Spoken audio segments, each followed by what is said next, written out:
Saya ucapkan selamat ya untuk seluruh teman-teman KPPS yang telah dilantik. Kalau nggak salah jumlahnya sekitar 5 jutaan orang, 5.700.000 yang nggak nyampe 6 juta. Lumayan banyak ya teman-teman KPPS. Semoga dalam menjalankan tugas nanti lancar-lancar sampai selesai. Nah, KPPS atau kelompok penyelenggara pemungutan suara itu ada tugas dan kewajibannya. Nah, saya bacakan di pasal 59 Undang-Undang 7 Undang-Undang Pemilu, pasal 59 ayat 1 itu menyebutkan anggota KPPS sebanyak 7 orang berasal dari anggota masyarakat di sekitar TPS yang memenuhi syarat berdasarkan undang-undang ini.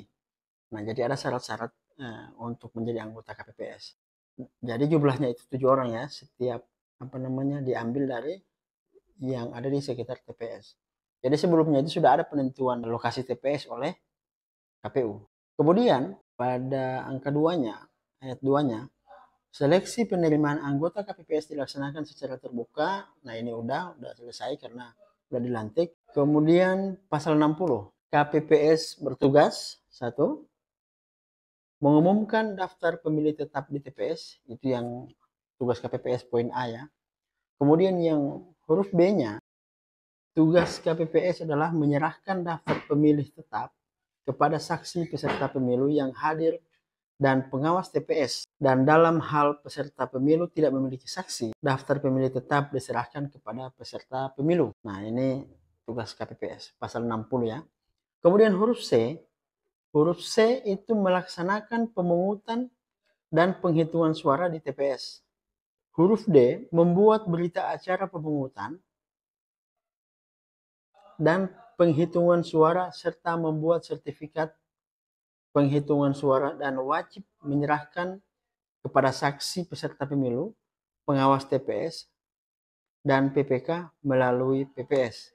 Jadi wajib ya, berita acara itu wajib diserahkan ke saksi peserta pemilu, pengawas TPS ini yang dari unsur paling bawahnya Bawaslu. Jadi pengawas TPS, kemudian Panwas Desa, kemudian Panwas Desa atau Panwas Kelurahan, kemudian Panwas Kecamatan, dan seterusnya sampai di Bawaslu RI. Kemudian huruf E melaksanakan tugas lain yang diberikan oleh KPU, KPU Provinsi, KPU Kabupaten Kota, PPK, dan PPS sesuai dengan peraturan perundang-undangan. Nah, teknisnya itu diatur di peraturan KPU. Kemudian huruf F menyampaikan surat undangan atau pemberitahuan kepada pemilih sesuai dengan daftar pemilih tetap untuk menggunakan hak pilihnya di TPS. Jadi yang menyampaikan undangan kepada masyarakat itu ataupun pemilih itu adalah KPPS. Kemudian huruf G melaksanakan tugas lain sesuai dengan ketentuan peraturan perundang-undangan. Nah, tugas lain itu bisa saja aturan yang lebih teknis lagi itu ada di peraturan KPU ataupun misalnya edaran KPU ataupun keputusan KPU. Tapi semua itu berkiblat pada Undang-Undang 7, Undang-Undang Pemilu. Nah, kemudian pasal 61, KPPS berwenang A. Mengumumkan hasil penghitungan suara di TPS.